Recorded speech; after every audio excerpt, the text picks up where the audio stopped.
Greetings, you daring skyjacks. I hope you're well. My name is Graham, and this is the Crack-A-Pack here on LRRMTG. Please consider following the channel. Today, we're opening a pack of Gatecrash, the second set of the second time we returned to Ravnica.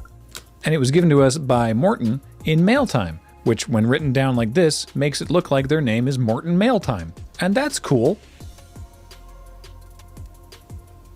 I'm gonna open a pack. Why did I pause for a hearty chuckle like this was in front of a studio audience who would actually find that worthy of a hearty chuckle? We're just gonna brush past it and look at Spire Tracer. Single green mana for a 1/1 elf scout that can't be blocked except by creatures with flying or reach. So if you really want to get in 1 damage at the expense of putting a whole card in your deck of 23 spells, you could. You certainly could. Next up, one of my favorite cards from the set for limited, Syndic of Tithes. Doesn't really roll off the tongue, but just slips right into your Orzhov deck. 1 and a white for a 2/2 human cleric with Extort. Whenever you cast a spell, you may pay white or black. If you do, each opponent loses 1 life, and you gain that much life. Now, I never play Two-Headed Giant at pre-releases, but apparently Extort is bonkers in Two-Headed Giant because you pay 1 mana and each opponent loses 1 life. So the opposing Two-Headed Giant team actually loses 2 life and your team gains 2 life is apparently how that works. Anyway, Syndic of Tithes, I wanted multiples of these. Getting to pay Extort really helped you win a game of Magic. I mean, that's why you wanted it, right? This, for those who remember, for those who were the OG, this was the format that James and I did one of our wacky drafts way back in the MTGO Academy days, where we set ourselves the task of forcing 2-drops, because 2-drops were super important in this set. And so we said, all right, we're just going to sit down and we don't care what colors they are. We're just going to take all the 2-drops. And this was playing on Magic Online, so you drafted and played within your pod. And we ruined it. We ruined the draft by taking all the 2-drops. And then we had all the 2-drops. So we absolutely rolled it. It was great. I don't even know if those videos are still online. If they're not, I will try. When this video goes online, when this video airs, I will try to find that. But I can't make promises. So I won't. Next, we have Night Watch. 4 and a white for a sorcery. Put 2/2 white knight creature tokens with vigilance onto the battlefield. We would have this effect, but better later in Dominaria, I think. It was 4 mana for a knight that was not a token, that came with a token, which I think is probably better, but this card's fine. It's fine. Next, we have Gutter Skulk. It's 1 and a black for a 2/2 zombie rat that exists.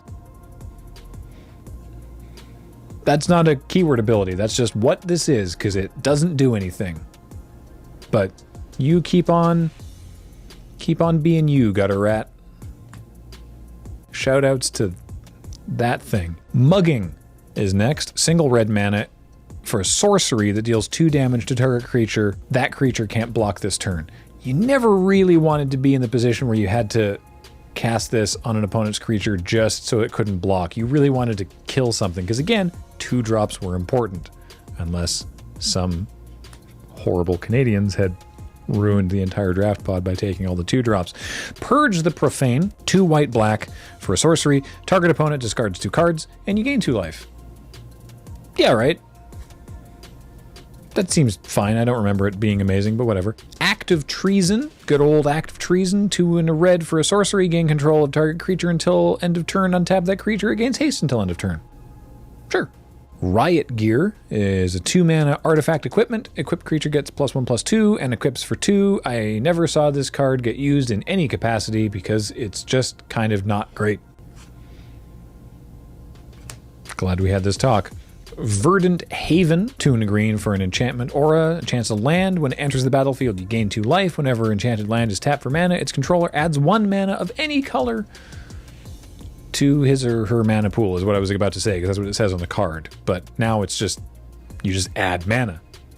You just add it. What to where? To wherever mana would be added. Greg. You just add the mana. But what about my mana pool? You don't need mana doesn't go anywhere else.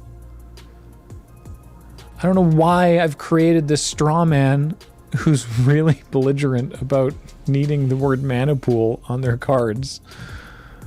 I have a very active imagination, and you're getting it totally unfiltered today. Keymaster Rogue, 3 and a blue for a 3/2 human rogue. It's unblockable because it's got all the keys. And when Keymaster Rogue enters the battlefield, return a creature you control to its owner's hand. This is an effect that we had it in this.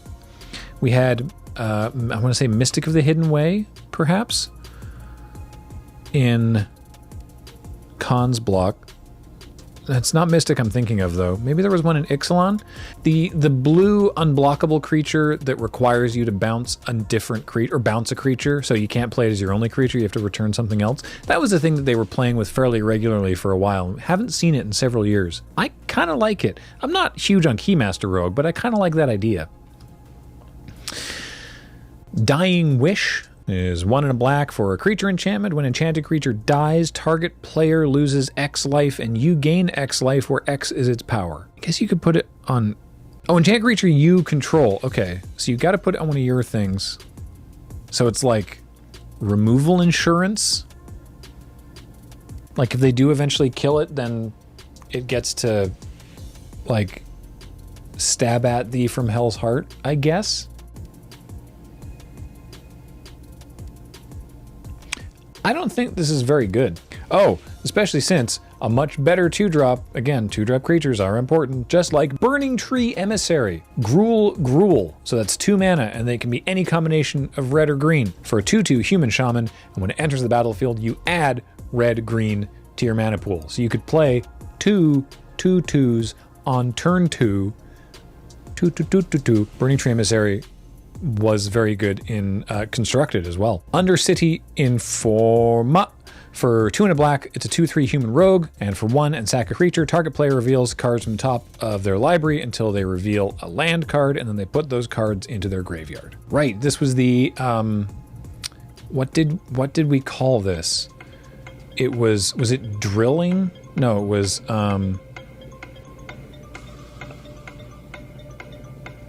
this was the Demir Mill mechanic, is that it would drill through your deck until it hit a land and then stop. So you could get big chunks out of the deck. And we came up with a nickname for it, and I don't remember what it was. It was based on another card. I want to say it was drill or something. I can't remember. I barely remember what I said 5 minutes ago. And our rare is Realm Right. Or is it Realm Wrong? Let's find out together while we keep reading the card. Single blue mana for a 1/1 Vidalcan Wizard. As Realm Right enters the battlefield, choose a basic land type. Lands you control are the chosen type, in addition to their other types. It was Realm Wrong. Yeah, it was Realm Wrong. Sorry, everybody. This card's not great. At the back of the pack, we have a mountain and an ad card for Dragon's Maze. Worldwide release, May 3rd, 2013. Celebrate at an early release tournament near you. Alright. Realm Wrong isn't even worth that much. I mean, it's worth a few cents, but actually the most valuable card in this pack is Burning Tree. No, it's not. Actually, I was sure it would be Burning Tree Emissary. I was positive it would be Burning Tree Emissary, but it's not. It's the Informa. I don't know why, but I mean, it's not like anything in this pack is really worth a staggering amount. Burning Tree Emissary was a big deal at the time, and now it's not even as valuable as a human rogue that drills. Couldn't tell you why. But what I can tell you is that I appreciate you being here.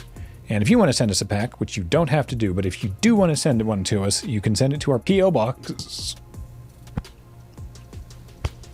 And hopefully it gets here before the consumption takes me. Put Attention Crack-A-Pack on it. Should I take that again? Yes. Am I going to? No. This is the kind of stellar content that you can support directly on our Patreon at patreon.com/loadingreadyrun. I've been Graham. Shoutouts to the editors. Goodbye. I should take more breaks.